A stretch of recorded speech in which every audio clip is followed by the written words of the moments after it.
The forest of Varellis had once sung with silver leaves and wind that carried stories from the stars. Now it was quiet. The trees stood like broken bones reaching for a sky choked with smoke. Ash drifted through the air like gray snow, and every step left a mark in the soot-covered ground.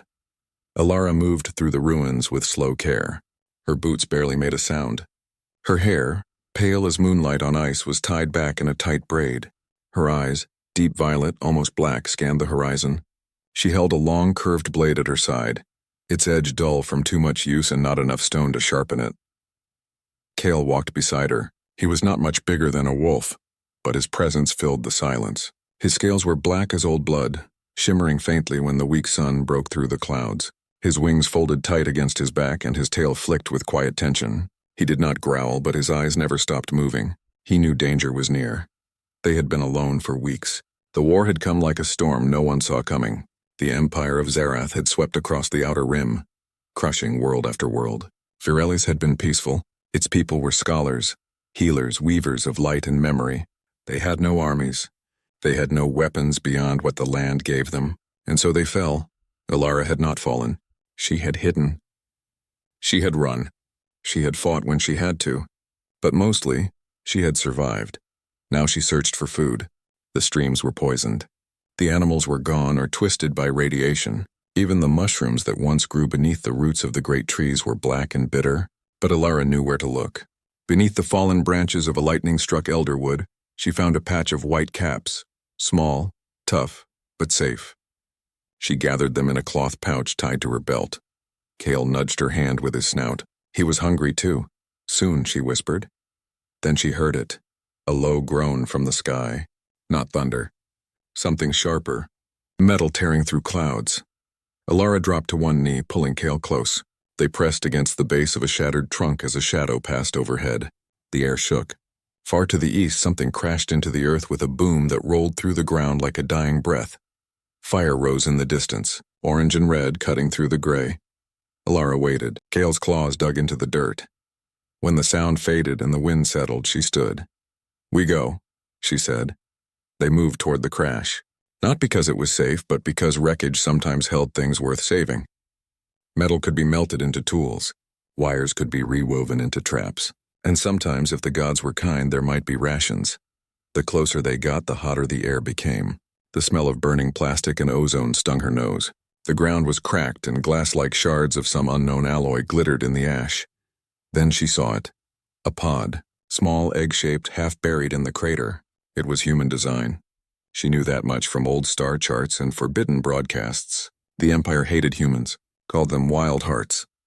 Unpredictable, chaotic, full of noise and fire. The pod's hatch was warped open. Smoke curled from the seams. Alara stepped closer, blade ready. Kale hissed low in his throat. Inside, curled on a stained thermal blanket, was a child. A human child. She could not have been more than 6. Her hair was tangled and streaked with soot. Her skin was pale, covered in scrapes and dried blood. One of her boots was missing. She clutched a small stuffed creature, a ragged bear with one eye, against her chest. Her eyes opened. They were wide. Blue. Full of terror. Alara did not move. She did not speak. She simply watched. The child blinked. Her breath came in short gasps. She tried to sit up but winced and fell back. Her leg was bleeding. After a long moment, Alara lowered her blade. "You alone?" she said. Not as a question. The child did not answer. She just stared, trembling. Kale stepped forward slowly. The child flinched, but Kale did not growl. Instead, he lowered his head and made a soft clicking sound, like the cooing of a nesting bird. Alara knelt. "I mean no harm," she said. The child's lips moved, but no sound came out. Then barely a whisper, "Mama?" Ilara's chest tightened. She had no answer for that. She reached into her pouch and pulled out a strip of dried root. She held it out. The child did not take it. "You must eat," Alara said. The child looked from the food to Kale to Ilara's face. Then slowly she reached out and took the root. She nibbled it like a mouse. Alara scanned the sky. No drones yet, but they would come. The Empire always found wreckage, always hunted survivors. She could not leave the child, and she could not stay. "What is your name?" Alara asked. The child swallowed. "Lila." Lila, Ilara repeated. It felt strange on her tongue. Short, sharp, human. Cale turned his head toward the west. His ears twitched. Then they both heard it. The hum. Faint at first, then growing louder. The sound of Imperial scout drones. Small, swift, armed with stun beams and trackers. They would scan the area. They would find the pod. They would find Lila, and humans were not allowed to live in Empire space. Ilara stood quickly. She wrapped the thermal blanket around Lila's shoulders and lifted her gently. The child cried out in pain but did not fight. Hold on, Ilara said. Cale moved ahead, weaving through the broken trees. Ilara followed, carrying Lila in her arms. The child was light, but her weight felt heavy with meaning. They ran. The drone hum grew louder. Lights flashed through the smoke. Blue pulses scanning the ground. Ilara ducked beneath a fallen log. Cale flattened himself against the earth, his black scales blending into the shadow. Lila buried her face in Ilara's shoulder. A drone hovered just above the trees. Its eye, a red lens, swept side to side. For a long moment, nothing happened. Then, the drone turned and flew east. Ilara let out a slow breath, but she knew it was only a matter of time. The Empire would send more. They always did. When night fell, they reached a narrow ravine hidden behind a curtain of dead vines. Ilara had used it before. No one else knew it was there. She laid Lila down on dry moss and checked her leg. The wound was deep but clean. She wrapped it with strips of cloth from her own sleeve. Cale curled around them both, his body a living wall of scales and warmth. Lila stared up at the stars through the cracks in the smoke. Where am I? She asked. Varelli's, Ilara said. Is it hell? Ilara almost smiled. No. It was once beautiful. What happened? Lila was quiet for a while. Then she whispered, my ship exploded. Mama pushed me into the pod, she said. Find the quiet ones. Ilara frowned. Quiet ones? Lila nodded. She said they would protect me. Ilara looked at Kyle. He met her gaze, his eyes glowing faintly in the dark. Something about the child felt wrong. Not dangerous, just out of place. Like a note sung in the wrong key. Her heartbeat was too steady, her eyes too old for her face. But Ilara did not question it. Not yet. She gave Lila water from a canteen and watched her fall asleep. The stuffed bear clutched tight. Outside, the wind howled through the broken trees. Somewhere far off, a city burned. Ilara leaned back against the stone. Cale rested his head on her knee. She had spent weeks running, hiding, surviving. Now, with a sleeping human child in her arms and a dragon at her side, she felt something she had almost forgotten. Purpose. And that, she knew, was both a gift and a curse. Because the Empire did not forgive those who protected what it sought to destroy. But as the first stars blinked through the smoke, Ilara made her choice. She would not let this child die. Not while she still breathed. Not while Cale still flew. And not while even one song of Virelli's remained in the wind. The cave beneath the moonwood roots was cold and dry. Moss clung to the stone in patches of soft green, glowing faintly in the dark. Ilara had found it years ago during a solar storm, when the sky rained fire and the surface became too dangerous to walk. Now it was their shelter. Lila slept for 2 full days. She woke only to drink water or eat the bitter mushrooms Ilara cooked over a small flame. Cale stayed near her the whole time, his eyes never leaving her small form. He would nudge her hand if she stirred in her sleep, as if checking she was still there. On the 3rd morning, Lila sat up on her own. Her leg was still wrapped, but the swelling had gone down. She looked around the cave, taking in the smooth walls, the shelves carved into the rock, the dried herbs hanging from the ceiling. Who lived here? She asked. I did, Ilara said. She was mending a tear in her coat with thin wire. Before the war? Yes. Lila hugged her bear. It feels safe. Ilara glanced at her. Safe is temporary. But even as she said it, she knew the cave felt different now. Lighter, as if the air itself had changed since Lila arrived. That day, Lila began to speak more. Her voice was soft but clear. She told Ilara about her ship, the Skyward, and how it had been running from something big and black that followed them across the stars. She said her mother was a scientist, that they were part of a group called the Last Echo. What is the Last Echo? Ilara asked. Lila shook her head. I don't know all of it. Mama said we carry something important. In our blood, Ilara did not press. She had learned long ago that truth came slowly, like water through cracked stone. Cale had changed too. His scales, once solid black, now shimmered with faint silver lines when the light hit them just right. They looked like veins of starlight. He would stand at the cave's entrance for hours, staring up at the sky, even when clouds covered the stars. Sometimes he made low humming sounds deep in his chest that made the air vibrate. One night, Ilara woke to find him pressing his forehead against Lila's. Their breaths matched. Lila was asleep, but her fingers were curled in Cale's scales. Ilara watched them for a long time. She felt something stir inside her, something she could not name. Not fear, not joy. Something older, like memory waking up. Meanwhile, far above the planet, the Empire stirred. General Vorak, the Unbroken, stood on the command deck of his warship, the Iron Maw. He was tall, armored in black alloy, his face half hidden behind a breathing mask that hissed with every breath. His eyes glowed faint red beneath the visor, a mark of his rank and his obedience. Reports poured in from his scouts. Wreckage found, pod confirmed human origin, no survivors. But Vorak sensed something wrong. The bio readings from the crash site had been strange, not just human, layered, like two heartbeats in one body. And the energy trace? It did not match any known species. It felt familiar. He had ordered 3 sweeps of the area. Nothing, yet his dreams had changed. For weeks, he had seen the same vision, a child standing in a field of ash. The wind carried her hair like smoke. She held out her hand and the sky turned gold. He had never dreamed before. Sleep was rest, nothing more. But now, every time he closed his eyes, she was there. His second in command, a sharp-faced officer named Zex, stood at attention. "Shall we burn the Eastern Quadrant, General?" Zex asked. "Flush them out." Vorak did not answer right away. He watched the planet below spin slowly in the viewport. Clouds of ash curled over the continents like dying breaths. "No," he said at last. "Not yet." Zex frowned but said nothing. Vorak turned away. "Send silent hunters. No fire, no noise. Find the anomaly. Bring it alive."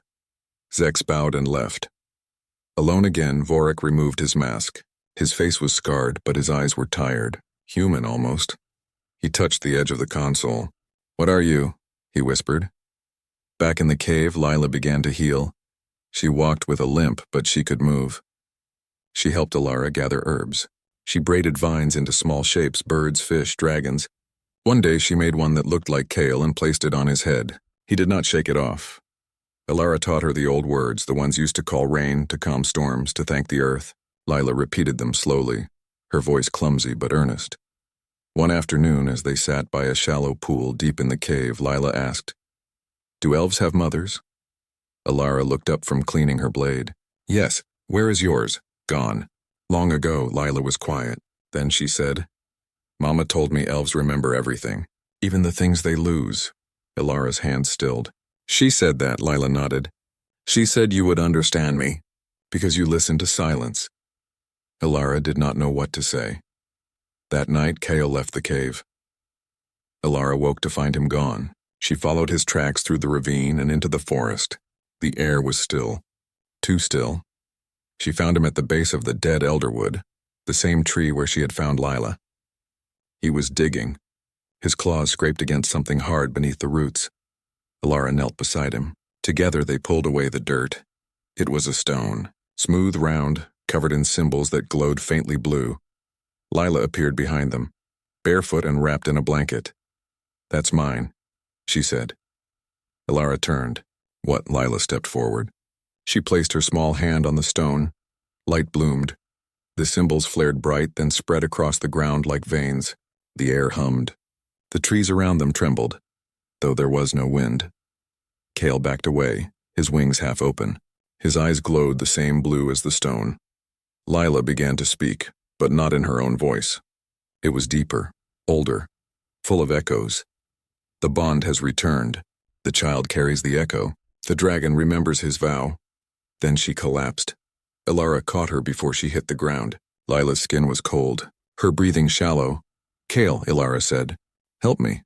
They carried her back to the cave. Ilara wrapped her in every blanket she had and kept the fire low but steady. For hours, Lila did not wake. Cale lay beside her, his body pressed close, sharing his warmth. Alara sat watch. Her mind raced. The stone. The voice. The way Kale had changed. It was all connected, and Lila was not just a child. She was something more. Outside, the wind picked up. Clouds gathered, and high above, the silent hunters descended. Black shapes with no lights, no sound, gliding through the smoke like ghosts. Ilara did not see them. But Kale did. His head rose. His eyes narrowed. He let out a low, warning growl. Ilara stood. She took her blade. Whatever was coming, it would not take Lila, not without a fight. The silent hunters came at dawn. They moved like shadows across the ash, their forms sleek and jointed, built to glide without sound. Their eyes were not eyes at all, smooth black lenses that drank the light.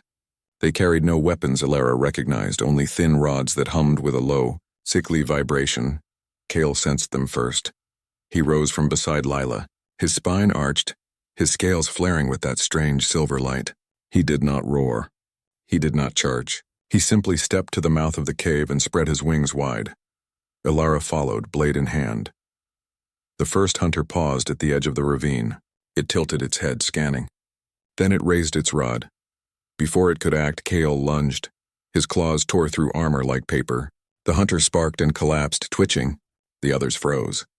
They had not expected resistance, certainly not from a creature they classified as non-sentient fauna. Ilara used their hesitation. She darted forward, low and fast, and cut the leg from another hunter. It fell without a sound. The remaining two retreated, vanishing into the smoke. Ilara did not chase them. She knew they would report back. And next time they would not come alone. She turned and found Lila standing in the cave entrance, pale but awake. "We have to go," Ilara said. Lila nodded. She held the glowing stone in her small hands. It pulsed like a heartbeat. "He will lead us," she said, looking at Kale. Kale turned and walked east, toward the high ridges where no one dared go, the place the old ones called the breath of the world. They traveled all day. The land grew steep and cracked, the ground veined with crystal that sang when the wind passed over it. Kale never faltered. He moved with purpose, as if pulled by an invisible thread. By dusk, they reached a cliff overlooking a deep valley. Below lay ruins, towers of black stone half buried in sand, shaped like spirals. No one had lived there for thousands of years. The first watchers, Ilara had heard stories. They were the oldest race in the galaxy. They did not build ships or cities. They built harmony. They taught dragons to speak with stars. They planted forests that grew in time with music. And then one day they were gone. No one knew why. Now, Kale stood at the edge of the cliff and looked down. "This is it," Leela whispered. They climbed down using narrow ledges and broken stairs. The air grew colder. The stone underfoot hummed faintly as if alive. In the center of the ruin stood a circle of pillars. Each was carved with symbols, some matching those on Lila's stone. Lila walked to the center. She knelt and pressed the stone into a hollow in the ground. Light erupted. Not fire, not electricity. Pure light, white, warm, singing. It rose from the earth and wrapped around Lila like a cloak. Ilara shielded her eyes. Kale lowered his head. Then the visions came. Ilara saw a sky filled with ships. Not warships, but vessels shaped like leaves and shells. Humans walked among elves, dragons, and beings of light. There was no empire. No war, only exchange. Only care. She saw the first watchers placing dragon eggs in human cradles, binding their fates together. Not as pets. Not as weapons. As kin. And she saw the truth. The dragons were never born wild. They were awakened, chosen, their souls tied to those who carried the echo, the genetic memory of unity. Humans had lost it long ago, scattered, forgotten, but some, like Lila, still held the seed. When the light faded, Lila stood taller. Her eyes were clear. Her voice was calm. "Kale is not my pet," she said. "He is my brother." His kind were made to guard the echo, to remember what the galaxy forgot. Ilara looked at Kale. He met her gaze, and for the first time she saw understanding in his eyes, not just instinct but thought, memory, love. "The Empire fears this," Lila said. "They destroy anything that cannot be controlled. They broke the network, silenced the songs. But it can be rebuilt." "How?" Ilara asked. Leela pointed to the stone. The network sleeps in the earth, in the stars, in the blood of those who still believe. I can wake it. But I need a guardian, someone who listens to silence. Alara did not answer right away. She thought of her home, her people, the songs they used to sing under the twin moons, all gone. But here in this ruin, with a child who carried the past and a dragon who remembered the future, something new was possible. She knelt before Lila, not in submission, in promise. I will stand with you, she said. Kale stepped forward and placed his snout on Alara's shoulder. His warmth seeped into her bones. Then the ground shook, not from the vision. From above, engines roared. Metal screamed through the sky. Vorak had found them. His flagship, the Iron Maw, descended like a black fist. Smaller attack craft peeled off its sides, streaking toward the valley. Alara grabbed Lila's hand. Run! But Lila did not move. She looked up at the ship, her face calm. He is coming, she said, but not to kill us. How do you know? Alara said. Because he dreamed of me too. Above, the attack craft slowed. They hovered. Weapons charged but not fired. A single drop pod launched from the Iron Maw. It landed heavily in the sand outside the ruins. The hatch opened. General Vorak stepped out alone. No armor. No mask. Just a tall figure in dark cloth, his face bare, his hands empty. He walked toward the circle of pillars. His eyes were not glowing red. They were brown. Human brown. He stopped a few steps away. Child, he said. His voice was rough but not cruel. Lila faced him. You remember? Vorak flinched. I remember. A library. On Zareth Prime. Before the purges. I read about the Watchers. I believed they were myth. You wanted to believe, Lila said. That's why the dream came. Vorak looked at Kale, then at Alara. This dragon? It is not listed in any imperial bestiary. Because you erased the truth, Alara said. Vorak did not deny it. He lowered his head. I was told unity is weakness. That control is order. But order without heart is just silence. Lila took a step forward. You can choose again. Vorak's hands trembled.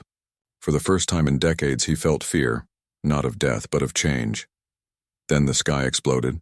A new fleet appeared on the horizon, Imperial loyalists, led by Zex. They had seen Vorak's hesitation. They came to finish what he would not. Lasers cut through the air. One struck a pillar. Stone shattered. Alara pulled Lila behind her. Kale spread his wings, ready to fight. But Vorak turned and raised his hand. Stand down, he ordered over the comms. This is my sector. Zex's voice crackled back. You are compromised, General. We are authorized to remove you. Vorak's face hardened. He tapped a device on his wrist. All across the Iron Maw, lights flickered, then died. He had locked them out. The sector is mine, he said. And I say, no more burning. The loyalist ships hovered, confused. In that pause, Lila placed her hand on the central stone again. She closed her eyes, and she sang. Not with her voice, with her blood. With the echo inside her, the ground trembled. The crystals in the valley glowed. The shattered pillars began to mend high above. The stars seemed to lean closer. Vorak watched, tears in his eyes. Alara gripped her blade, not to fight but to protect. Kale roared, not in anger but in answer. The network was waking and the war was Chang. The crystal sea stretched before them like frozen lightning. Its surface was not water but shards of living quartz that chimed with every gust of wind. Once, this place had been sacred, a mirror where the first Watchers spoke to the stars. Now it was a wasteland at the edge of the Empire's reach where even drones hesitated to fly. Alara stood at the shore, Lila beside her, Kale coiled close. Behind them, the ruins hummed with the memory of song. Ahead, the sky darkened. Vorak had followed them, not with ships, not with soldiers. Just himself, walking through the ash like a man who had forgotten how to be feared. He stopped 10 paces away. His hands were still empty. His face was drawn, as if he had not slept since leaving his flagship. They are coming, he said. Zex will not wait. He has override codes from the High Council. Alara did not look at him. Then you should leave. I cannot. Why? Because I saw it, he said. In the ruins. The truth. The Empire did not conquer the first Watchers. They begged them to stop. The Watchers refused to share the network. They said it could not be controlled, so the Empire erased them and called it peace. Lila turned. You knew. Not all, only pieces, buried in old archives. I thought it was propaganda, but when I heard her sing, he looked at Lila. I remembered my mother's voice. She used to hum a lullaby, the same notes. Ilara finally faced him. What do you want? To understand, to choose, not as a general, as a man. Kale shifted, his eyes fixed on Vorak, not with hostility, but with judgment. Then the sky split open. 3 loyalist gunships dropped from the clouds, their engines screaming. They circled like vultures, weapons charging. Vorak did not move. They will fire on sight. Then stand aside, Ilara said. I will not. Lila stepped forward. No, Ilara said sharply. But Lila kept walking. She moved past the crystal shore, onto the shifting glass plain. The shards bent beneath her feet but did not cut her. The gunships locked on. Targeting beams painted her small form in red. Vorak shouted, Lila, stop! She did not. And then she spoke, not in her soft child's voice, but in the voice of the network, deep, layered, echoing with 1,000 others. Vorak of Zarath, you were once kind. His breath caught. You loved books. You wept when they burned your school. You saved a wounded sky lizard as a boy and hid it in your room for weeks. You named it Ember. Vorak staggered back. No one knew that. No one. The Empire took your name, your heart, your dream, Lila said. But it did not take your choice. You can still return. Above, the gunships hesitated. Even machines sensed the shift in the air. Vorak fell to his knees. His hands trembled. I tried to be strong. They said kindness was weakness. Kindness is the hardest strength, Lila said. It asks you to care when the world tells you not to. She turned and looked at the ships. You do not have to obey. For a long moment, nothing happened. Then one ship powered down its weapons, then another. Only Zex's command vessel remained armed. His voice boomed from the sky. General Vorak, you are relieved of duty. Surrender the anomaly or be destroyed. Vorak stood. He wiped his face. I choose the child, he said, and with that he tapped his wrist again. Not to shut down his own ship, but to send a signal. Deep in orbit, the Iron Maw turned, its main cannon charged, not toward the valley, but toward Zex's fleet. Betrayal. Zex screamed orders, weapons fired, but Vorak was faster. The Iron Maw struck with brutal precision. Zex's ships exploded in silent bursts of flame. When the smoke cleared, only one vessel remained, damaged, drifting. Vorak walked to the edge of the crystal sea. His body was tired, his soul heavier than ever. Lila returned to Ilara's side. Kyle lowered his head. Not in threat, in acknowledgement. Vorak looked at them. What now? Now you decide, Lila said. Will you help us wake the others, or will you walk away and pretend none of this happened? Vorak looked at the burning wreckage in the sky, at the silent sea, at the child who knew his heart better than he did. He walked toward them, not with pride, with purpose. Show me how to listen, he said. Ilara studied him. She had lost too much to trust easily, but she saw something in his eyes, something she had not seen in years. Hope. Then stand with us, she said. Not in front, not behind, beside. Vorak nodded. Above, the first stars blinked through the smoke. And far away in hidden caves and buried vaults across the galaxy, dormant dragon eggs began to stir. Morning came soft on Virelis, not with fire, not with thunder, but with light. Thin golden light that slipped through the cracks in the clouds and touched the ash like a blessing. Ilara stood at the edge of the crystal sea, watching the steam rise where the last of the wreckage sank into the quartz. The air smelled of rain and something else, green, alive. Lila sat cross-legged on a smooth stone, her small hands pressed flat against the ground. Her eyes were closed. Her lips moved in a song too quiet to hear. Kale lay coiled around her, his scales shimmering with silver and gold like dawn caught in armor. Vorak stood a little apart, arms crossed, his old uniform traded for simple cloth. He no longer carried a weapon. He watched the horizon with eyes that no longer burned red, but saw clearly. The war was not over. Not truly. The Empire still ruled 1,000 worlds. Fleets still burned. Cities still screamed. But something had shifted. Something deep in the bones of the galaxy. It started with the eggs. After the battle over the Crystal Sea, reports came from distant colonies, strange heat signatures in caves, in forest floors, in the ruins of dead cities. Eggs, dragon eggs, thought extinct for millennia. They hatched not to flame but to song, and the children who found them, human, elf, Sarathi, even imperial orphans, did not tame them. They listened. They shared. They remembered. The network was waking. Back on Virelli's, Leela opened her eyes. "It is beginning," she said. Alara knelt beside her. "Are you sure?" Lila nodded. She stood and walked to the water's edge. She knelt and placed her palm on the quartz. The ground trembled, not with destruction but with growth. Tiny green shoots pushed through the ash. Vines curled around broken stones. A single white flower bloomed at Lila's feet, its petals glowing faintly. Vorak stepped closer. "How is this possible? Life was never gone," Lila said. It was only waiting. Kale uncoiled and walked to the water.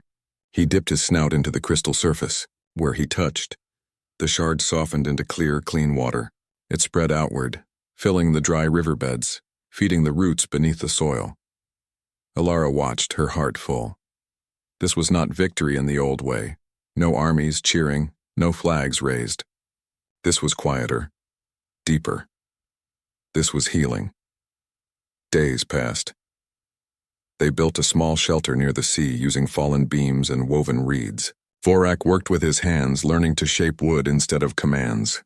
Lila taught him the old words, the ones that thanked the earth, that asked for rain, that praised the stars. Kale flew patrols at dawn, not to hunt, but to watch. He returned each evening with news. Birds returning to the high trees, fish swimming in the new rivers, the first moon bloom opening in the northern grove. One evening, as the twin suns set, Lila sat with Alara by the fire. "Will you leave?" Alara asked. Lila shook her head. "Not yet. The network is strong here. It needs tending. And when it is whole, then I will go where I am needed. But not as a weapon, not as a symbol. Just as Lila." Alara smiled. "That is enough." Far above, the stars blinked one by one. Not cold, not distant, but awake. Vorak joined them, holding a bowl of stew made from fresh roots and mushrooms. "The first harvest," he said. They ate in silence, the fire crackling, the wind humming through the reeds. Afterward, Lila walked to the shore. She looked up at the sky. "They are listening," she whispered. And they were. On 1,000 silent worlds, children touched stones that glowed. Dragons stretched their wings for the first time. Elders told stories that had been forgotten. Soldiers laid down their guns and asked, "What now?" The empire did not fall in a day. It unraveled slowly, like a knot loosened by steady hands. Some fought to the end, but more laid down their arms when they heard the song, not forced but chosen. On Virelli's, the silver leaves returned to the trees. The wind carried stories again. Alara no longer walked alone. Kale slept curled around the shelter, his breath warm and steady. Vorak tended the garden, his hands in the soil. Lila played by the water, her laughter ringing like a bell. She was no longer just a child from a broken ship. She was the spark. And around her, the galaxy remembered how to hope. One morning, Alara stood on the ridge and watched the new forest grow. The scars of war were still there, but green covered them. Life did not erase pain. It grew through it. Kale landed beside her, his wings folding like a promise. "She stays," Alara said. Kale nudged her shoulder. "Yes," he seemed to say, "for now." Far in the east, a dragon cried, a sound not heard in 10,000 years. Alara closed her eyes and listened. The quiet dawn had come, and it was beautiful.